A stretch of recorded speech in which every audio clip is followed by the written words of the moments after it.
श्री सत्यनारायण व्रत कथा प्रथम अध्याय। व्यास जी ने कहा, एक समय की बात है, नैमिसारण तीर्थ में शौनकादिक 88,000 ऋषियों ने पुराण वेत्ता श्री सूत जी से पूछा, हे सूत जी, इस कलयुग में वेद विद्या रहित मनुष्यों को प्रभु भक्ति किस प्रकार मिलेगी तथा उनका उद्धार कैसे होगा। हे मुनुश्रेष्ठ, कोई ऐसा व्रत अथवा तप कहिए जिसके करने से थोड़े ही समय में पुण्य प्राप्त हो तथा मनवांछित फल भी मिले। हमारी प्रबल इच्छा है कि हम ऐसी कथा सुने। सर्वशास्त्र ज्ञाता श्री सूत जी ने कहा, हे वैष्णवों में पूज्य, आप सबने प्राणियों के हित की बात पूछी है। अब मैं उस श्रेष्ठ व्रत को आपसे कहूँगा जिसे नारद जी के पूछने पर लक्ष्मी नारायण भगवान ने उन्हें बताया था।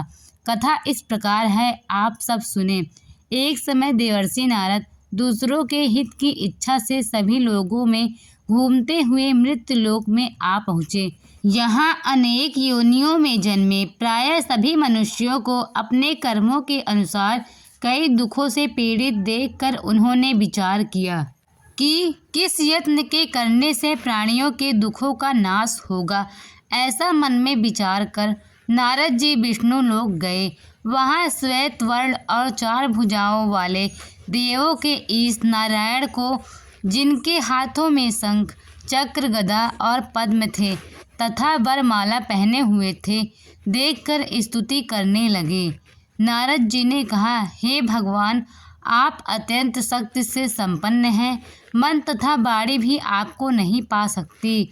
आपका आदि मध्य और अंत भी नहीं है। आप निर्गुण स्वरूप सृष्टि के कारण भक्तों के दुखों को नष्ट करने वाले हो। आपको मेरा नमस्कार है। नारद जी से इस प्रकार स्तुति सुनकर विष्णु बोले, हे मुनिश्रेष्ठ, आपके मन में क्या है? आप किस काम के लिए यहाँ आगमन हुआ है? निसंकोच कहें।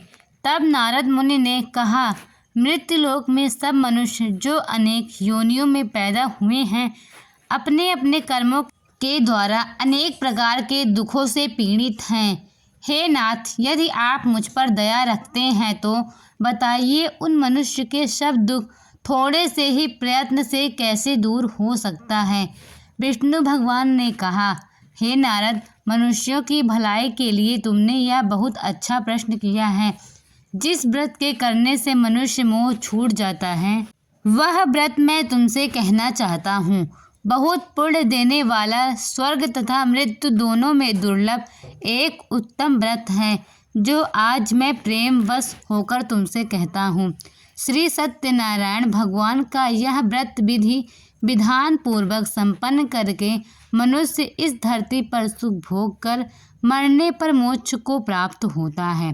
श्री विष्णु भगवान के यह वचन सुनकर नारद जी बोले, हे भगवान, उस व्रत का फल क्या है, क्या विधान है?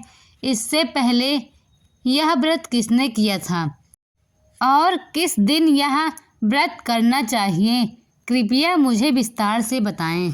श्री विष्णु जी ने कहा, हे नारद, दुख शोक आदि दूर करने वाला यह व्रत सब स्थानों पर विजयी करने वाला है। भक्ति और श्रद्धा के साथ किसी भी दिन मनुष्य श्री सत्यनारायण भगवान की संध्या के समय ब्राह्मणों और बंधुओं के साथ धर्मपरायण होकर पूजा करे।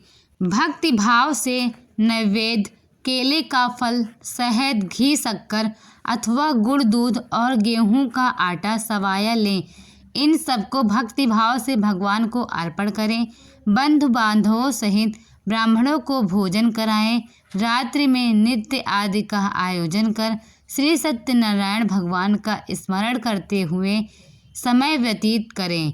कलिकाल में मृत्युलोक में यही एक लघु उपाय है जिससे अल्प समय अल्प धन में महान पुण्य प्राप्त हो सकता है। प्रथम अध्याय समाप्त। द्वितीय अध्याय। सूत जी ने कहा, हे ऋषियों, जिन्होंने पहले समय में इस व्रत को किया था उनका इतिहास कहता हूँ। आप सब ध्यान से सुने।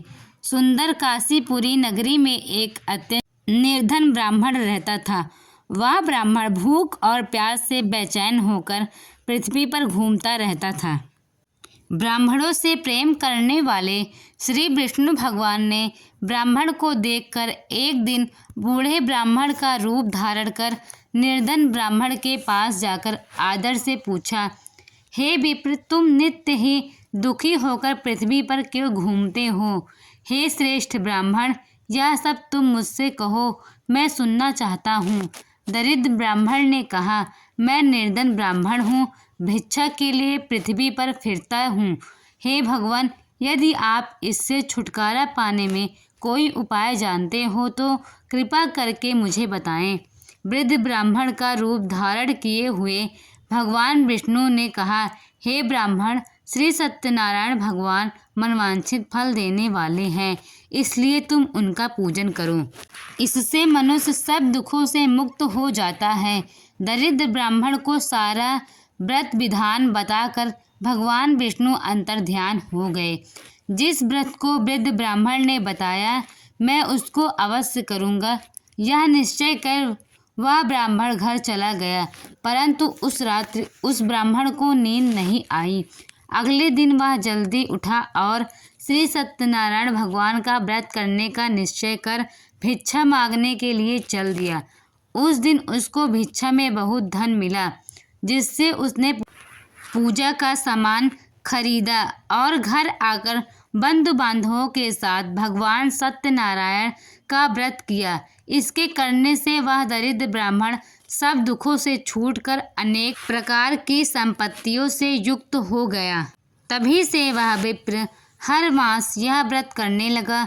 इसी प्रकार सत्यनारायण भगवान के व्रत को जो शास्त्र विधि के अनुसार करेगा, वह सब पापों से छूटकर मोक्ष को प्राप्त होगा। आगे जो मनुष्य पृथ्वी पर श्री सत्यनारायण भगवान का व्रत करेगा, वह सब दुखों से छूट जाएगा। इस तरह नारद जी से सत्यनारायण का कहा हुआ व्रत मैंने तुमसे कहा। हे विप्रो, अब आप क्या सुनना चाहते हैं, मुझे बताएं। ऋषियों ने कहा, हे मुनीश्वर, संसार में इस विप्र से सुनकर किस किसने इस व्रत को किया है, यह हम सब सुनना चाहते हैं। इसके लिए हमारे मन में श्रद्धा है। श्री सूत जी ने कहा, हे मुनियों, जिस जिस प्राणी ने इस व्रत को किया है, उन सबकी कथा सुनो। एक समय वह ब्राह्मण धन और ऐश्वर्य के अनुसार बंधु बांधवों के साथ अपने घर पर व्रत कर रहा था। उसी समय एक लकड़ी बेचने वाला बूढ़ा व्यक्ति वहां आया। उसने सिर पर रखा लकड़ियों का गट्ठर बाहर रख दिया और विप्र के मकान में चला गया। प्यास से व्याकुल लकड़हारे ने विप्र को व्रत करते देखा। वह प्यास को भूल गया। उसने उस विप्र को प्रणाम किया और पूछा, हे विप्र, आप यह किसका पूजन कर रहे हैं? इस व्रत से आपको क्या फल मिलता है? ब्राह्मण ने कहा, सब मनोकामनाओं को पूर्ण करने वाला यह श्री सत्यनारायण भगवान का व्रत है। इनकी ही कृपा से हमारे यहाँ धन धान्य की वृद्धि हुई। विप्र से इस व्रत के बारे में जानकर वह लकड़हारा बहुत प्रसन्न हुआ। भगवान का चरणामृत ले और भोजन करने के बाद वह अपने घर को चला गया। अगले दिन लकड़हारे ने संकल्प किया कि आज लकड़ी बेचने से जो धन मिलेगा, उसी से भगवान श्री सत्यनारायण का उत्तम व्रत करूँगा। मन में ऐसा विचार कर वह लकड़ी का गट्ठर सर पर रख कर जिस नगर में धनवान लोग रहते थे, वहाँ गया। उस दिन उसे उन लकड़ियों के चौगुने दाम मिले। वह बूढ़ा लकड़हारा अति प्रसन्न होकर श्री सत्यनारायण भगवान के व्रत की सामग्री लेकर अपने घर आ गया। फिर उसने अपने बंधु बांधवों को बुलाकर विधि पूर्वक भगवान का पूजन और व्रत किया। उस व्रत के प्रभाव से वह बूढ़ा लकड़हारा पुत्र धन इत्यादि से युक्त हुआ और संसार के समस्त सुख भोग कर वैकुंठ चला गया।